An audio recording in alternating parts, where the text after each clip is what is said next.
성경 말씀 보겠습니다. 고린도후서 2장 14절부터 17절 말씀입니다. 고린도후서 2장 14절부터 17절까지 말씀입니다.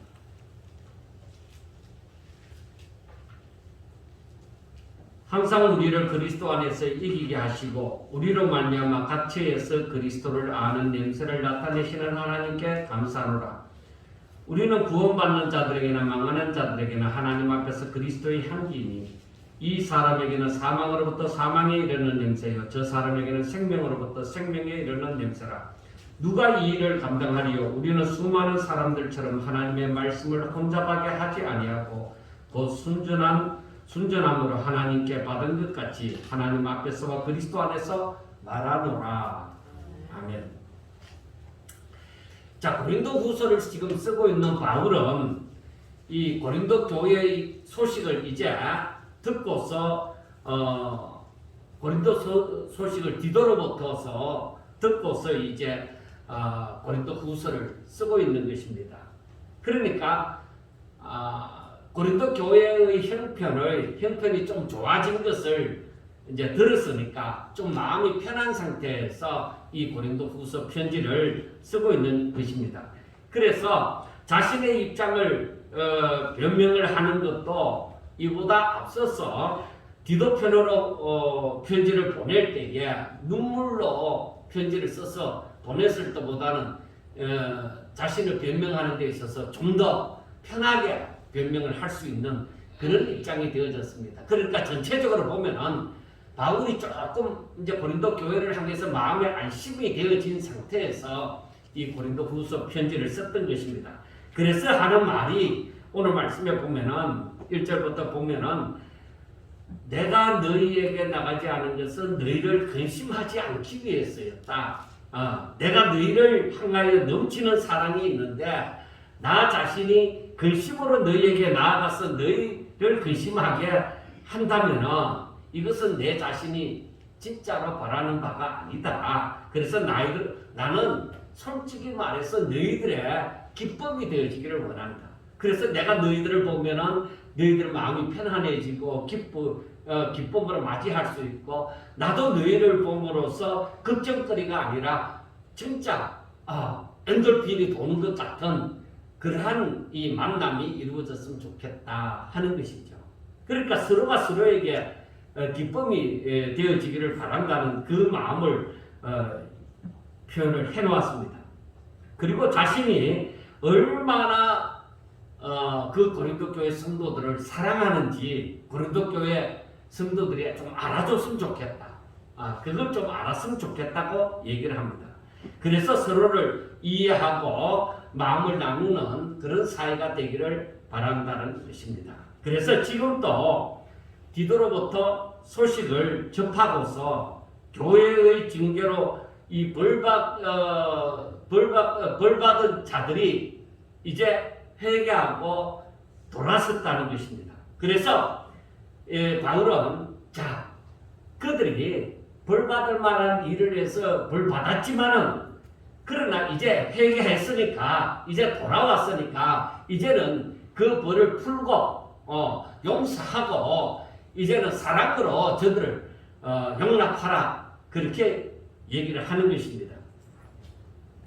그러므로 이 사도 바울이 생각하는 것은 저 사람들이 한때에 잘못을 저질렀다 할지라도 저놈들은 나쁜 놈들이야 하고 그런 마음을 가지고 있는 것이 아니라 저들이 진짜 마음을 돌이켜서 우리에게 이제 하나님께로 돌아왔으니까 참 다행이다, 감사하다. 그래서 저들을 오히려 용납하는 그런 삶을 살기를 원했습니다. 그래서 사도 바울이 생각하는 것은 말하는 것은 무엇이냐? 저들이 회개하고 돌아섰는데 너희들이 만약에 그 사람들을 사랑으로 품어주고 용서하고 위로하면은 내 마음도 똑같다. 너희들하고 똑같아서 그들을 품어줄 수 있다. 그리고 내가 만약에 저들 가운데 어떤 사람을 용서하고 사랑으로 품어준다면은 내가 너희들을 위해서 그렇게 했을 것이다. 나는 나 개인을 위해서 그 사람들을 용서하고 어떻게 하는 것이 아니라 나는 항상 너희들 잘 되라. 너희들이 잘 되기를 바라는 마음으로 용서도 하고 사랑도 한다. 그렇게 표현을 했습니다. 그렇게 함으로써 이 사도 바울이 바라는 것은 걱정하는 것이 무엇이냐면 항상 성도들 주변에는 사탄이 틈탄다는 것입니다. 그래서 성도들끼리 마음에 서로 뭔가 복수하고자 하는 그런 마음. 당신들이 우리가 하는 일에 대해서 굉장히 반대를 했지. 당신이 사도 바울을 무시하고 그렇게 했지. 당신들은 우리가 하는 일에서 이제 배제시킬 거야.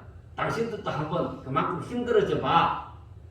그런 마음을 가지고 저들이 회개하고 돌아오더라도 사랑으로 품어주지 않으면 그 가운데에 사탄이 틈을 탄다는 것입니다. 틈을 타서 그 사람들이 돌아왔지만 그 사람들의 사이를 갈라놓는다는 것입니다. 그 사단은 하는 짓이 항상 이 성도들끼리 이 틈을 갈라놓는 거예요. 그래서 사단이 하는 역사가 이 고린도 교회에서 일어난 것처럼 당을 짓게 만든다는 것입니다. 서로가 서로를 잘났다고 생각하도록 만들어서 당을 짓게 만든다는 것입니다. 그래서 자 고린도 교회 모두가 하나님을 향한 열심이 있어도 그들에게서도 생기는 게 뭐예요? 그들에게서도 생기는 게 어떤 사람은 바울파다, 어떤 사람은 베드로파다, 어떤 사람은 아볼로파다, 그리스도파다. 아니 모두 다 열심히 믿고자 하는데도 사탄은 그 가운데 개입되어 갖고 그렇게 당을 짓도록 만들어 놓는 거예요. 그래서 사도 바울이 이것을 인식하고서 만약에 저들이 하나님께로 돌아왔는데 저들이 돌아와서 우리에게로 돌아왔지만은 우리가 저들을 용서하고 위로하고 사랑으로 품어주지 않으면 사탄이 그것을 이용을 할 것이라는 것입니다. 그래서 사단의 계계가 바로 그런 것이니까 절대로 거기에 속지 마라. 사단은 분명히 우리 약한 사람들을 다가와서 저 사람들 용서해주면 안 돼. 저 사람들은 근성이 그래. 그러니까 저 사람들은 뭐 돌아왔다 하더라도 항상 저 멀리 두고서 그렇게 바라봐야 돼. 그런 식으로 생각을 하면 사탄이 틈을 튼다는 것입니다. 그래서 저들을 품어주고 너희들이 공동체가 하나가 되어지는 공동체가 되어지길 원하고 또 설사 잘못했다가도 돌아선 사람들이 쉽게 이 하나가 될 수 있도록 그렇게 노력을 하라는 얘기를 보여주고 있습니다. 그래서 우리는 이 세상을 내 멋대로 살고자 해서는 안 됩니다. 내 기분 따라. 내가 저 사람을 싫어하니까 나 싫어. 내가 저 사람을 좋아하니까 잘못해도 그래. 내 편이니까 하고 받아주는 식으로 내 생각, 내 뜻, 내 감정대로만 세상을 살고자 하면 안 된다는 것입니다. 우리는 우리의 뜻을 이루려고 하는 것이 아니라 하나님의 뜻을 이루려고 하는 것입니다. 그러므로 육체를 가진 존재가 분명히 감정이 있습니다. 사람에게 정상적인 사람에서 감정이 없는 사람은 어디 있습니까? 다 나름대로 생각하고 다 나름대로 감정이 있습니다. 이 감정조차도 오직 하나님의 뜻을 위해서 사용을 해야만 된다는 것입니다. 그래서 내가 빨간색을 좋아하는데 다른 사람은 노란색을 좋아한단 말이에요. 그러면 나 빨간색 좋아하는데 저 사람이 자기는 저도 노란색 좋아한다고 우기니까 나 저 사람 싫어. 내가 빨간색 좋아하는데 자기는 저도 노란색을 좋아한대. 내가 빨간색 좋다 하면 어지간하면 자기도 빨간색 좋다고 해주면 좋을 거 아니냐. 그런데 자기는 왜 죽어도 노란색만 좋다고 얘기를 하느냐. 나 그래서 저 사람 싫어. 사람이 적게든지 크게든지 그런 마음이 생길 수 있습니다. 자기의 감정. 그리고 나는 화끈하게 하면 하고 말면 말고 나는 그런 성격인데 베드로와 같은 성격인데 잔잔한 성격, 정말 사도 요한과 같은 성격, 뭐 이런 식으로 각자 나름대로 다 성격이 다르다 말이에요. 그래서 나와 같지 않음으로 인해서 그 사람을 싫어할 수도 있습니다. 그래서 우리는 각자의 감정이 다 같을 수도 없습니다. 그렇기 때문에 그 감정조차도 내 마음대로 내 뜻을 위하여 그렇게 사용하는 것이 아니라 내 감정조차 그것조차도 내가 하나님 영광을 위해서 난 사용이 되어지기를 바란다고 하면 실수보다는 오히려 유익이 더 많을 것입니다. 자, 잠언서 4장 23절에 더욱더 유명한 말씀이 모든 지킬 만한 것 중에 더욱 내 마음을 지키라. 생명의 근원이 이에서 남이니라. 그래서 우리는 우리 마음을 컨트롤하는 것이 굉장히 어렵지만은 그렇게 마음을 지키려고 해라 이 말이에요. 그러니까 내 마음을 지켜서 오직 내 마음대로 행하지 아니하고 내 마음을 하나님의 뜻을 위하여 내 마음을 드려라 말이에요. 그래서 그래야만 절제도 할 줄 알고 그래야만 남을 배려할 줄도 알고 그래서 더욱더 신앙이 성장한 사람, 더욱더 어른인 사람들은 뭐예요? 이 어린 사람들을 또 이렇게 보듬어 줄 수가 있게 되어지는 것입니다. 만약에 그 신앙이 성장했다 하면서 어른이라고 하면서 자기 감정대로 다 표출하면은 어린아이나 그리고 신앙이 어린 사람들을 설 자리가 없어요. 오히려 어른된 사람들이 그 사람 자기의 감정을 컨트롤해서 이 사람들을 품어줘야 그 나이가 어리든지 신앙이 어리든지 어린 사람들이 성장할 수 있는 그 상황이 되어질 수가 있는 것입니다. 그래서 우리는 예수 믿는 사람은 이런 감정조차도 제대로 표현해보지 못하고 사느냐 그렇게 얘기를 할 수 있습니다. 그래서 어떤 면에서는 나 그래서 교회가 싫어. 왜? 예수 믿는 사람이라고 하면은 그럼 무조건 참아야만 되나? 이 예수 믿는 사람이라고 해서 뭔가 부당하게 절제하는 것이 싫은 사람들은 그 신앙생활을 그렇게 하는 것이 싫을 사람도 있습니다. 왜 그러냐? 나는 내 감정을 솔직하게 표현하고 그대로 살고 싶은데 다른 사람을 위해서 배려를 하라. 힘든다는 거예요. 그래서 우리가 형제가 있든지 남매가 있든지 간에 윗사람이 그 밑에 동생을 위해서 져준다는 거, 양보한다는 거. 같이 크는 어린아이들 같으면은 힘든다는 거. 그래서 큰 놈이 부모한테 하는 말이 부모가 얘야 니는 형아니까 동생을 위해서 양보해라 하면 왜 나만 양보해야 되느냐. 그런 식으로 감정이 생길 수 있습니다. 왜 동생은 한 번도 양보를 안 하고 왜 항상 내가 져줘야 되고 내가 양보해줘야 되고.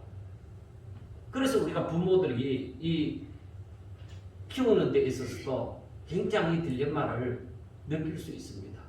우리 예수 믿는 것도 마찬가지예요. 신앙이 성장하면 성장할수록 무엇인가 배려를 더 해줘야 될 것 같고 더 양보를 해야 될 것 같은 기분을 느낍니다. 그래서 자기가 그 많은 것을 내주게 만드는 그 사람에 대해서 사람들은 싫어할 수 있습니다. 그런데 우리가 알아야 됩니다. 다른 것은 다 양보를 할지라도 내가 진리에 있었으면은 나 양보할 수 없다. 이런 결단은 적어도 가지고 있어야 됩니다. 진리에 있어서는 양보를 해주고 네 그래 믿든지 뭘 믿든지 그래 그렇게 해라. 그렇게 하면서 오히려 인간적인 이 배려를 진짜 배려를 해야 되고 형이 동생을 해야 되는 것처럼 그렇게 배려를 해야 되는 입장에서는 죽어도 배려를 하지 않는 그런 사람이 되어서는 안 되는 것입니다. 오히려 진리는 딱 진리여야만 된다. 절대 다른 거 용납할 수가 없다. 오히려 그거는 당당히 해야 되죠. 하나님께서도 그걸 원하시는 것이죠. 그럼 그거는 다 양보하고 오히려 다른 것을 양보해줘도 될 것을 양보하지 않는 그런 사람이 되어서는 안 되는 것입니다. 그래서 제가 늘 하는 평상시에 자주 하는 얘기가 사람 좋다고 성품 좋다고 예수 잘 믿는 거 아니야. 하나님을 잘 알아야 돼요. 그렇게 얘기를 하는 것입니다. 절대로 진리만은 양보를 할 수가 없는 것이죠. 그런데 오늘 성경을 보면서 또 한 가지를 생각하게 되어진 것이 무엇이냐? 성경은 온통 하나님을 위해서 살라. 오직 하나님을 위해서 살라고 성경 신구약이 다 말씀하고 있다는 것입니다. 어느 정도 넌 하나님을 위해서 살아라. 너의 삶의 부분에서 어느 정도 한 7, 80% 정도만 하나님을 위해서 살아라. 그거 아닙니다. 어느 정도가 아닙니다. 너의 삶 전부를 오직 하나님을 위하여 살라고 성경은 알아가면 알아갈수록 그렇게 말씀을 하고 있습니다. 이 구약의 율법과 선지자들의 말씀하는 그 강령이 예수님께서 마태복음 22장 37절에 말씀하였던 것처럼 우리가 다 잘 알고 있는 말씀입니다. 너 마음을 다하고 목숨을 다하고 뜻을 다하여 주 너의 하나님을 사랑하라. 그겁니다. 온 성경이 바로 그걸 얘기하고 있다는 거예요. 우리가 그것을 그 의미를 잘 깨달아야 돼요. 율법과 선지자의 전하는 그 말들이 모세 율법이나 선지자들이 했는 말이 많잖아요. 그런데 그걸 압축시키고 나온 말씀이 너 마음을 다하고 목숨을 다하고 뜻을 다하여 하나님을 사랑하라는 거예요. 그리고 이 말씀은 일반적으로 사람들이 말하는 그런 사랑 정도가 아닙니다.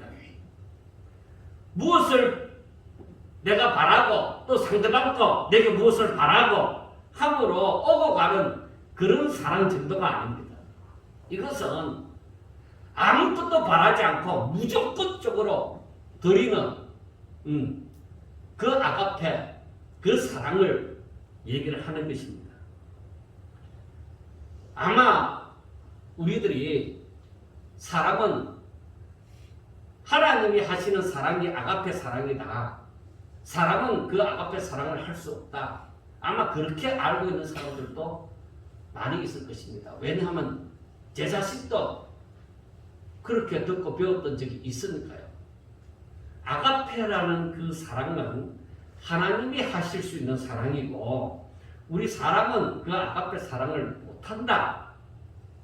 그렇게 들었는데 성경에 말씀하시는 걸 보면은 우리 보고 하나님을 믿는 성도들을 보고 군데군데마다 다 은혜를 찾아보니까 전부 다 아가페 사랑을 말을 하고 있다.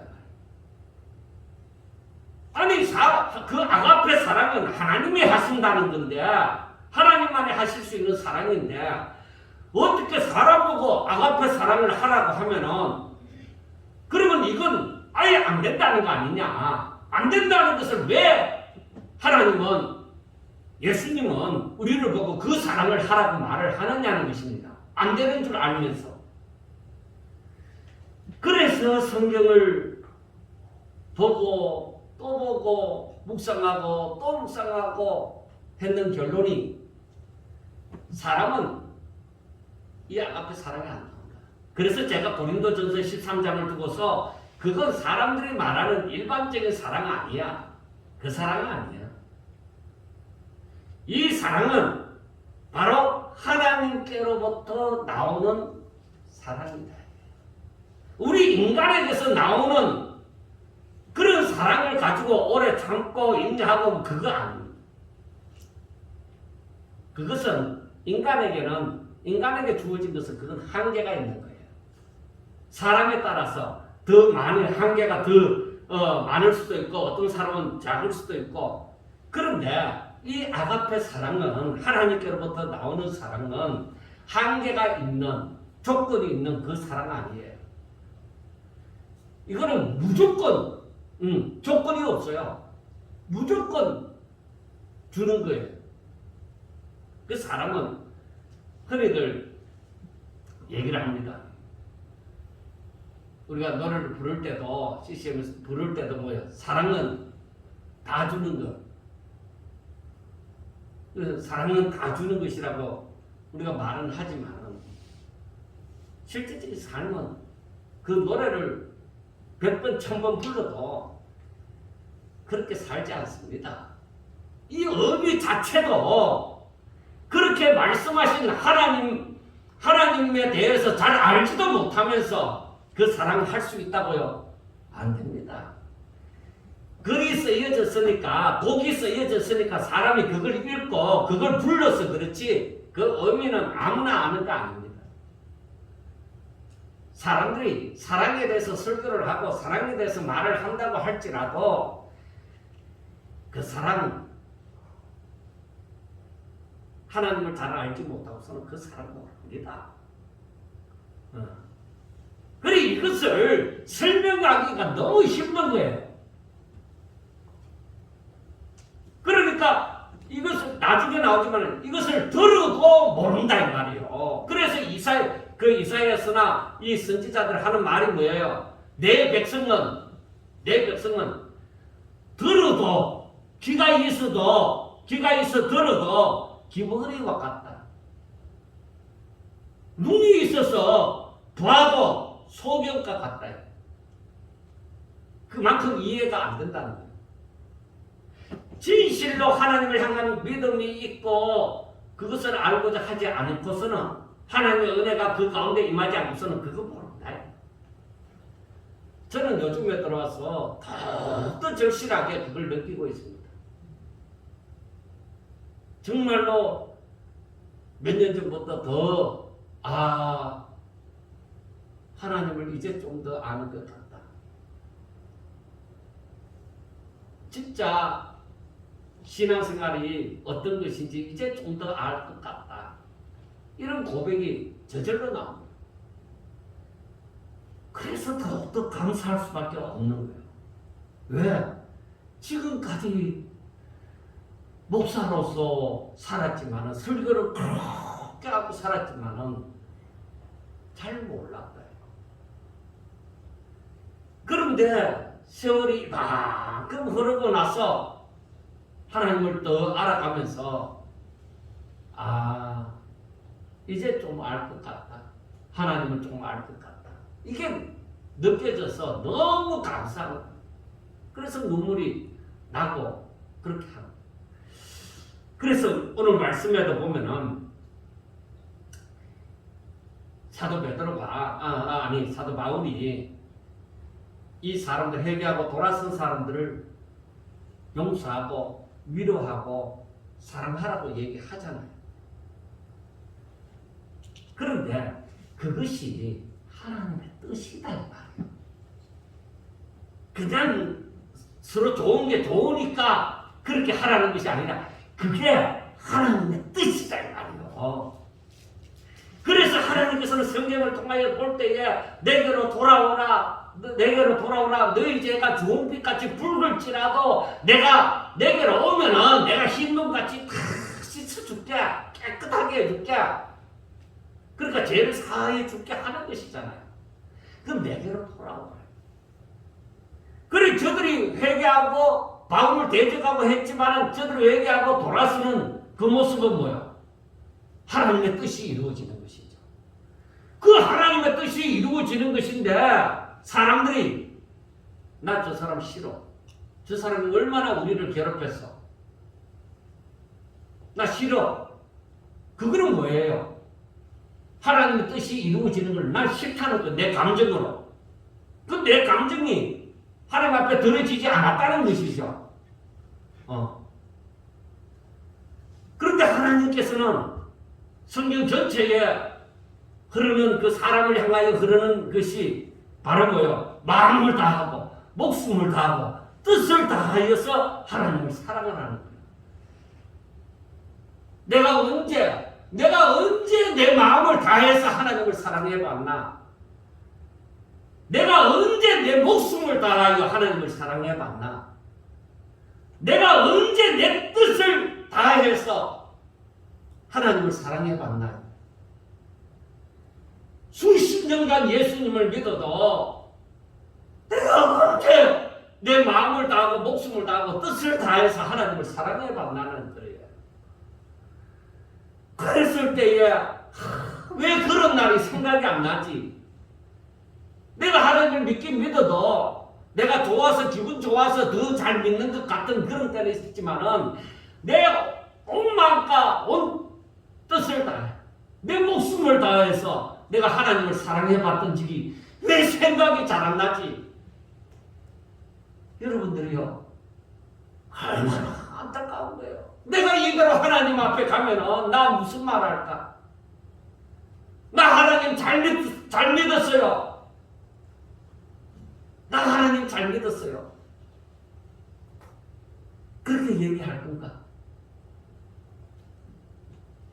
많은 사람들이 흥금계에 연보계에 연보를 하고 갑니다. 쭉 지나가는데 예수님께서 하시는 말씀이 제자들에게 하시는 말씀이 어느 가부가 동전 두 입만 딱 넣고 가는데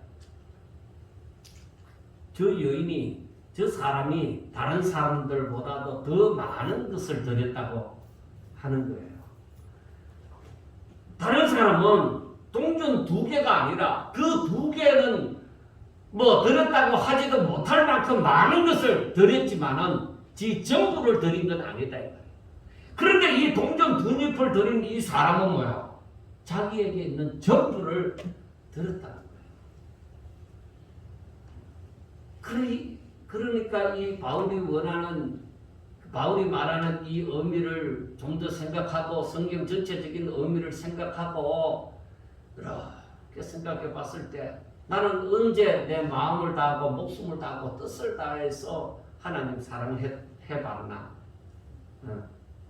나는 지금 신앙생활을 수십 년간 하면서 이렇게 좀 더 믿음이 성장해서 내가 하나님 앞에 잘하고 있는 것 같지만은 내가 정말로 목숨을 다하고 마음을 다하고 뜻을 다해서 사랑하는 모습이 안 보여지면 얼마나 안타까운 거예요. 나 주위에 살리라, 나 주위에 살리라고 아무리 외쳐도 나는 내 마음의 전부도, 내 목숨도, 내 뜻도 전부를 가지고 하나님을 사랑해보지 않았다. 그러니까 괴롭다. 하나님의 뜻을 알아가면 알아갈수록 하나님 앞에 무릎을 꿇을 수밖에 없는 거예요. 나 이렇게 살다가 죽을 것인가? 정말로 너무나도 안타까운 현실을 보는 거예요. 그래 이게 아가페다 이 말이에요. 이게 이 사랑을 하라고 그렇게 말씀을 하잖아요. 그래서 예수님께서 내가 너희들에게 새 계명을 주노니 내가 너희를 사랑한 것 같이 너희도 서로 사랑하라 하는 것이 또한 아가페. 그 명령이 이 아가페 사랑을 하라는 거예요. 내가 너희를 사랑한 것처럼 그렇게 나를 본받아서 너희들도 이렇게 사랑하라는 거예요. 우리들의 삶에서 그렇게 사랑하면서 살아가라는 거예요. 그냥 사랑이 아니에요. 그 사랑 아니에요. 그래서 예수님께서 하시는 말씀이 마태복음 16장 24절과 25절을 또 다시 볼 수밖에 없지만은 나를 따르고자 하는 사람은 자기를 부인하고 자기 십자가 지고 나를 따를 것입니다. 누구든지 제 목숨을 구원하고자 하면 잃을 것이고 누구든지 제 목숨을 잃으면 찾으리라. 그런데 우리는 살면서 얼마나 내 생각하면서 살아가는 적이 많이 있습니까? 내 생각, 내 위주로, 내 감정 위주로, 내 마음에, 내 마음대로 생각하면서 살았던 적이 얼마나 많습니까? 그래서 나를 부인할 수가 없는 거야. 내가 나를 부인하고 내 십자가를 지면은 어떻게 내 생각하고 살 수 있느냐. 오히려 그 모든 것은 다 죽은 자처럼 다 버리는 것이죠. 오직 하나님의 뜻만 있는 것이죠. 그게 바로 둘로스라는 종의 의미를 가지는 것이죠. 아, 종은 바로 이런 거예요. 종은 자기 뜻이 없잖아요. 주인의 소유고 주인의 뜻만 있고 종은 주인의 뜻을 이루고자 해야 되고 주인 위해서 살고자 하는 것이잖아요. 그래서 우리가 하나님을 믿는다고 하는 것은 즉 하나님을 위하여 자기 목숨을 자기의 삶의 전부를 드리는 거예요. 그래서 사도 바울이 얘기를 하죠. 형제들아, 내가 하나님의 모든 자비하심으로 너희를 권하노니 너희 몸을 하나님이 기뻐하시는 거룩한 산 제물로 드리라. 이것이 너희가 드릴 영적 예배다. 이게 예배다. 그렇게 말씀을 하세요. 그래서 신령과 진정으로 예배를 드린다는 것이 무엇인지를 알아야 됩니다. 방언으로 기도하고 방언으로 찬양하면서 그게 새 노래와 새 찬양이라고 얘기를 하면서 아닙니다.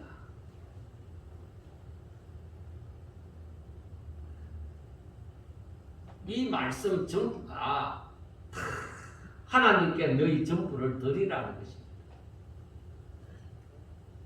사랑하는 성도 여러분, 성경은 바로 이 부분을 말씀하고 있습니다. 하나님을 사랑해라. 이웃도 사랑해라.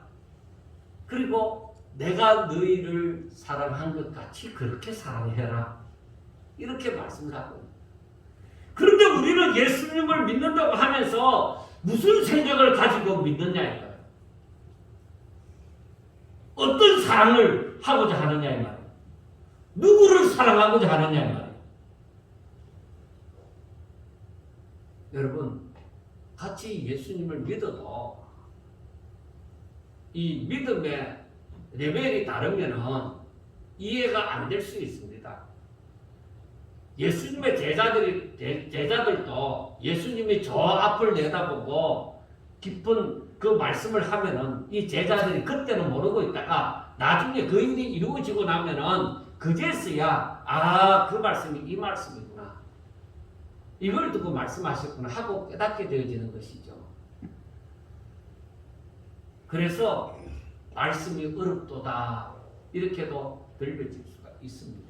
그런데 제가 느끼는 것은 늘 하나님의 말씀을 사모하고 그 말씀을 알고자 한다면 언젠가는 이것이 깨달아진다는 거예요. 영으로. 이건 지식으로 깨달아지는 것이 아니라 영으로 성령으로 말미암아 깨달아진다는 거예요. 그래서 우리가 하나님의 말씀을 누구든지 들을 수 있도록 쉽게 전해야 된다 하지만 저는 그렇게만 생각하지 않습니다. 복음을 아무리 이 쉬운 복음을 전할더라도 많이 배운 사람도 그것을 이해를 못하는 사람은 이해 못해요. 이건 오직 영으로 성령으로 말미암아 이건 받아들여지는 거예요. 그래서 이 하나님의 말씀을 내가 사모해야 이게 깨달아진다. 그래서 지금 내가 깨달을 수 없다고 해서 이건 깨달을 수 없는 것이 아니라 때가 되어지면 깨달아지는 말씀들도 있습니다. 자, 선지자들이 그 당시에 전한 말들이 그때는 사람들이 몰랐죠. 유대인들도 그 말씀을 들어도 몰랐던 것이죠. 그런데 신약시대 이제 예수님이 오시고 난 다음에 그 구약시대의 그 예언의 말씀들이 무엇을 말씀했구나 하는 것을 알게 되어지는 것이죠. 그와 같은 것입니다. 그래서 우리는 이제 어느 정도 오늘 말씀도 어느 정도 이제 하나님의 뜻이 어떠한지를 깨달았습니다. 그러면은 깨달았다고 해서 이 하나님의 뜻을 내가 지금부터 행할 수가 있느냐? 아닙니다. 그렇게 되면 얼마나 좋겠습니까? 깨달았는데 내가 그대로 행할 수가 없다는 것입니다. 예수님께서 말씀하신 대로 자기를 부인하고 자기 십자가를 지지 않고서는 안 됩니다. 하나님의 말씀은 내가 나를 부인하고 내 십자가를 질 때에 온전히 순종이 되어지는 거예요. 그냥 이 말씀이 무슨 뜻이다 하는 거 안다고 순종되는 거 아닙니다. 그래갖고 말씀의 능력이 나타나는 거 아닙니다. 이 말씀을 내가 이해를 하고 그대로 내가 나를 부인하고 그 말씀대로 살고자 내가 나를 쳐서 복종시키지 않고는 안 됩니다. 즉 앞에서 말씀하신 대로 자기 목숨을 그분을 위해서 즉 하나님을 위해서 드리지 않고서는 그렇게 살 수가 없다. 그리고 사도 바울은 그렇게 사는 것이 내 자신을 내 삶을 드리면서 사는 것이 이게 진정한 예배다. 이게 예배다. 이게 진정한 예배다. 그게 바로 나는 죽고 오직 성령으로 말미암아 드려지니 이게 신령과 진정으로 진실로 드려지는 예배가 되어진다는 거예요. 우리가 주일날 낮에 예배에 참석했다고 해서 예배를 드렸다. 그건 일상적으로 하는 예배고 성경에서 사도들이 말한 그 예배, 하나님이 기뻐하시는 그 예배는 바로 내 자신을, 내 삶을 드리게 되어질 때 온전히 쳐서 복종시키고 오직 하나님을 경외하는 그 심령을 가지게 되어질 때 그게 예배가 되어진다는 거예요. 그래서 우리가 CCM에 예배합니다는 그 찬양이 있죠. 예배합니다. 찬양합니다. 주님만 날 다스리소서. 그런 찬양이 있죠.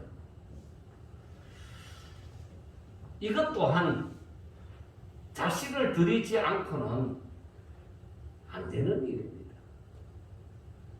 제가 하나님의 말씀을 묵상하고서 점점 더 깨달아지는 것은 그냥 죽는 삶을 사는 것이 아니라 주를 위해 완전히 자신을 드리는 그런 삶을 살아야 한다는 것입니다.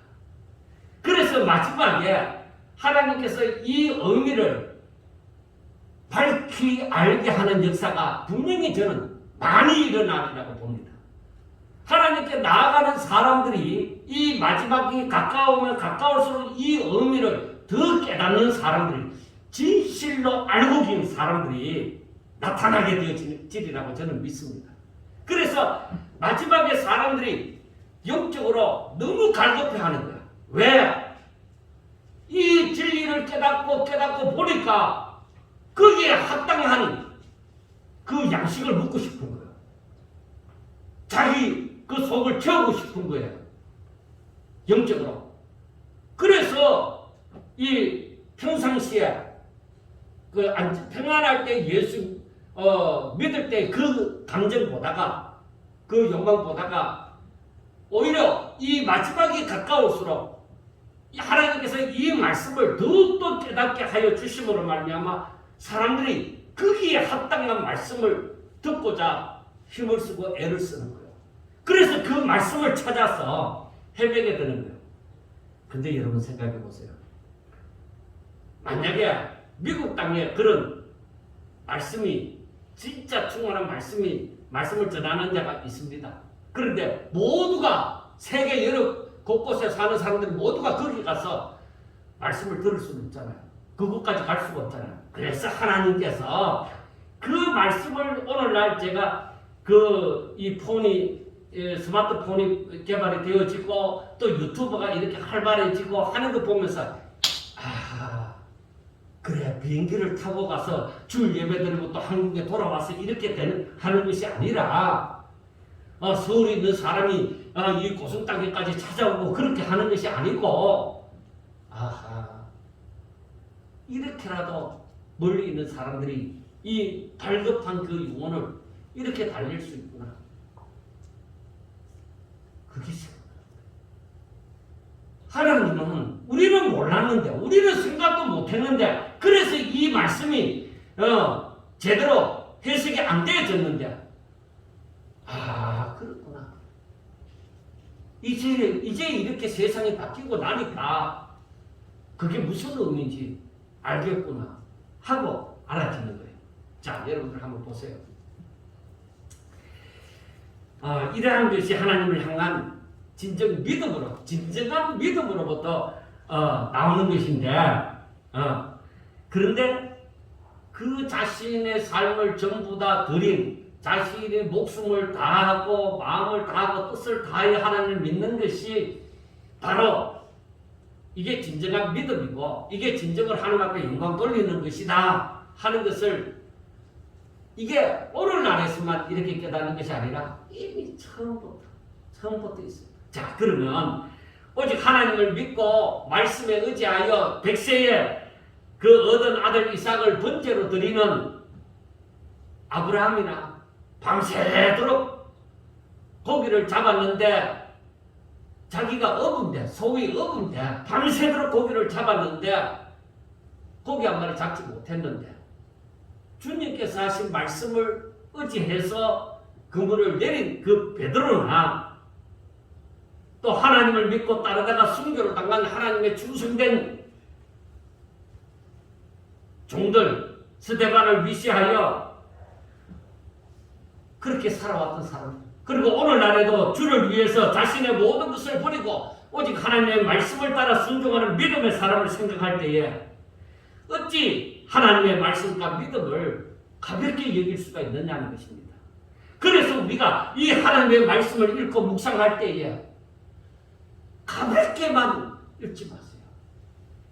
여기에는 깊으신 크신 하나님의 뜻이 그 진리가 담겨있기 때문에 그래서 우리가 옛날에 읽었던 말씀이고 지식적으로 어느 정도 안다고 하더라도 이 때를 따라서 이 양식을 먹을 줄 알아야 됩니다. 오늘 읽은 본문을 보세요. 사도 바울이 자신이 가는 곳마다 그리스도를 아는 냄새를 나타나게 하시는 하나님으로 말미암아 모든 사람에게 자신들이 그리스도의 향기가 되어서 이 사람에게는 사망으로부터 사망에 이르는 냄새가 되어지고 저 사람에게는 생명으로부터 생명에 이르는 냄새가 되게 하신다고 했습니다.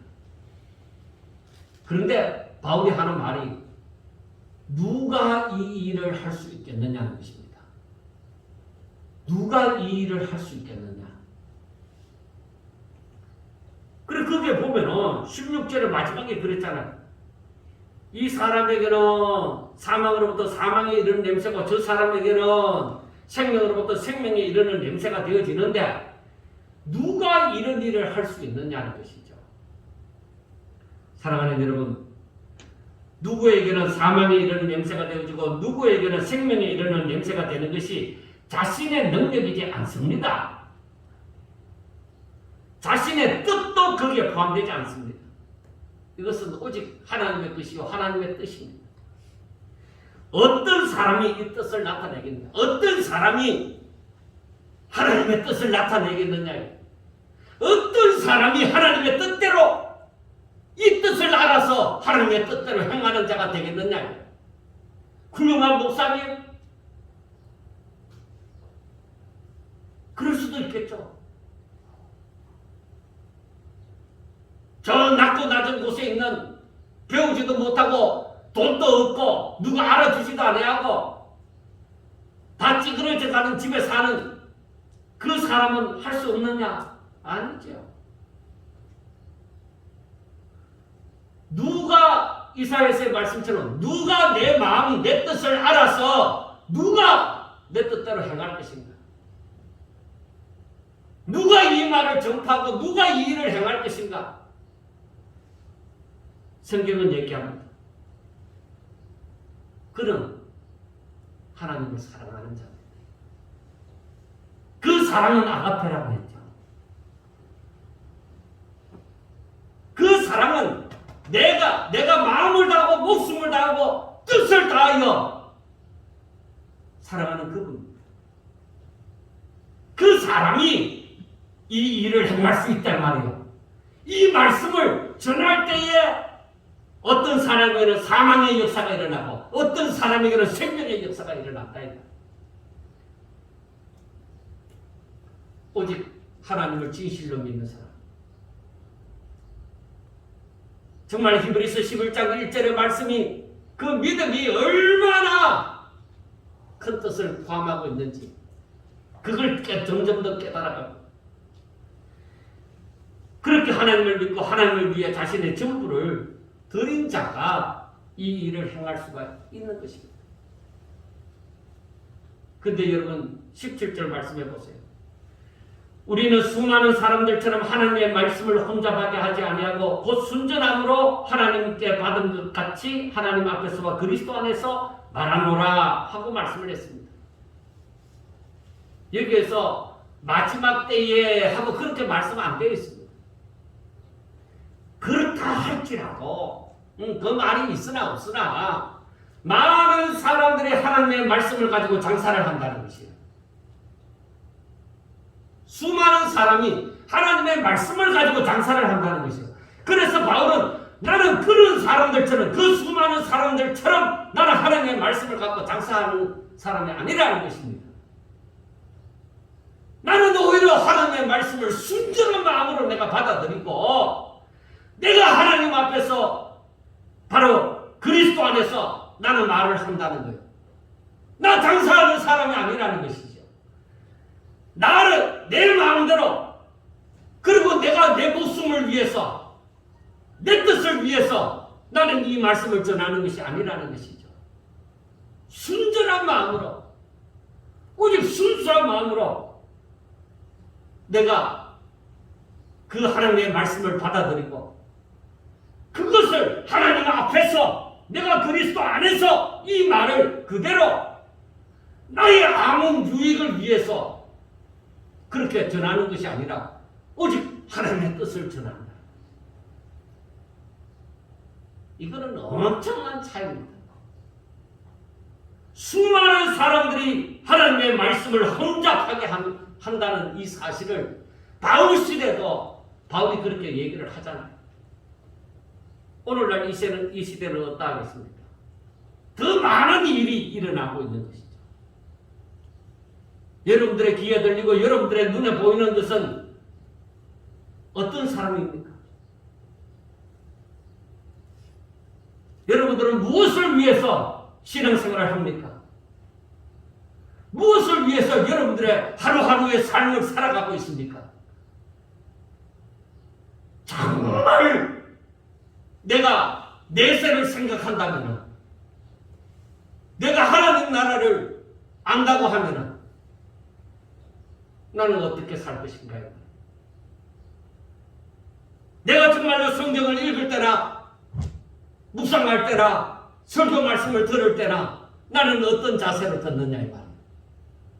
내가 진실로 하나님 앞에서 나 하나님 알기를 원합니다.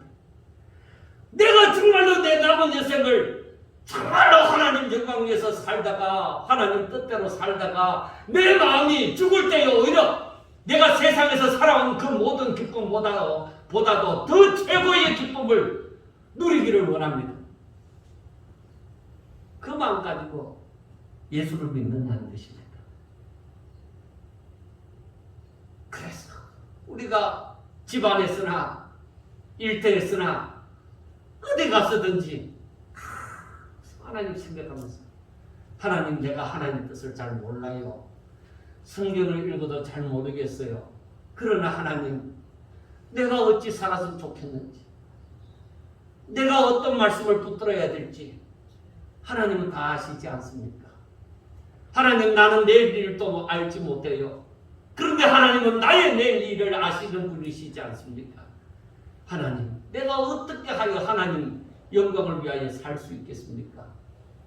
하나님, 오직 하나님의 뜻대로 살게 해주시고 내가 마지막 날에 하나님을 할렐루야 찬양하며 내 죽는 날이 내 살아온 날보다도 더 인생 최고의 날이 되게 해주세요.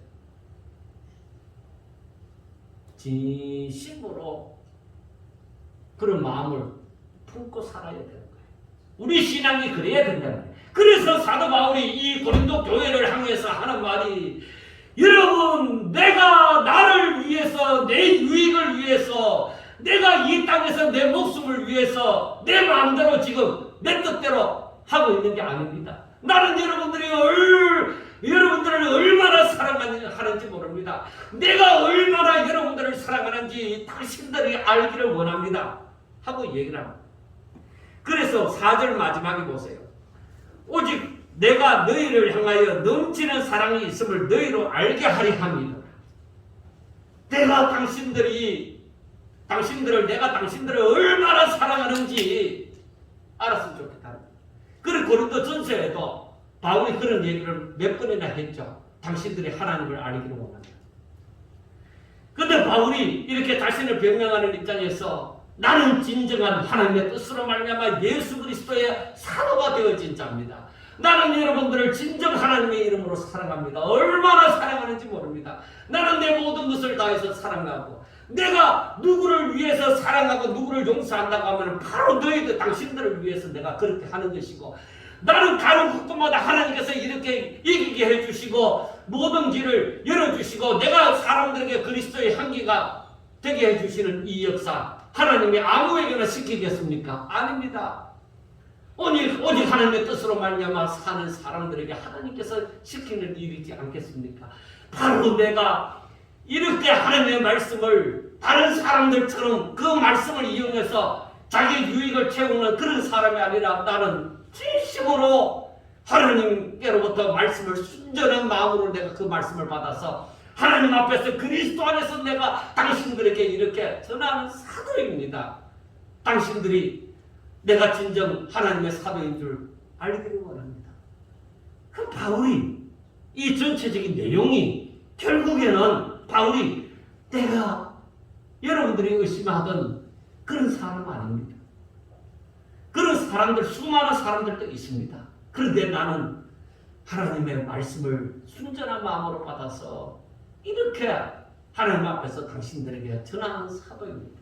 사랑하는 여러분, 바울의 이 심정이 어떠했겠습니까? 너무나도 간절하지 않겠습니까?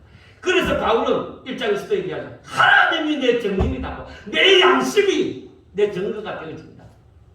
그렇게 얘기하지 않습니까? 사랑하는 여러분, 고린도 교회 성도들이 바울의 이 편지를 읽고서 이 마음을 알지 못하면 그들은 복이 없는 자입니다. 정말로 하나님의 은혜 가운데 바울이 전하는 이 말을 진실로 하나님의 말씀으로 듣고 바울의 말이 그대로 자기에게 통해서 이 진짜 바울의 말을 그대로 받아들이는 사람은 복이 있는 자입니다. 왜? 저를 통하여서 전하여지는 하나님의 말씀을 아멘 함으로 받아 하나님 앞에 영광을 돌리게 되어지니까. 사랑하는 여러분, 정말로 우리가 이 땅에 살면서 내가 어떻게 살까? 정말 사도 바울처럼 하나님, 내가 하나님의 종입니다. 내가 하나님을 믿는 사람입니다. 고백을 하면서 오직 내 남은 여생 하나님 영광을 위해서 내 삶을 전부 드리게 하여 주옵소서. 그 바울이 그래서 고린도 전서에 그렇게 말하는 것들을 그게 이해가 되어져야 돼요. 왜 그렇게 말을 했는지, 왜 그렇게 말을 했는지 그게 이해가 되어지죠. 때가 가까우면 때가 가까워서. 사랑하는 여러분, 우리가 바로 현재에서 진실로 하나님을 바라보고 하나님의 영광을 위해서 사는 자의 삶을 제대로 살 수 있기를 주의 이름으로 축원합니다. 기도드리겠습니다. 하나님, 하나님을 믿는다 하면서 뭘 제대로 알지도 못하고 정말 어린아이처럼 마음대로 고집 부리고 욕심을 채우고자 하고 나의 평안한 삶을 위해서 살아왔던 그런 수많은 날들, 하나님 이제는 다 잊어버리고 덩지로 던져버리고 이제는 오직 하나님만 바라보며 하나님의 뜻을 깨달아 알고 오직 하나님의 능력으로 하나님의 말씀을 순종하며 하나님 앞에 영광 돌려 내가 앞으로 사는 날들이 사는 날보다도 더욱더 기뻐하고 즐거운 날들이 되게 해주시고 마지막 하나님 앞에 가기 전에 할렐루야 찬양하며 얼마든지 기쁜 마음으로 주님 앞에 설 수 있도록 주여 축복하여 주시옵소서. 이 마지막 때 사랑하는 우리 성도들이 조금이라도 자르나 우르나 흔들리지 않고 오직 주만 바라보며 자신을 온전히 하나님 앞에 드려 하나님 앞에 합당한 예배를 드리는 자들이 다 되게 하여 주옵소서. 예수님 이름으로 감사하며 기도드리옵나이다. 아멘.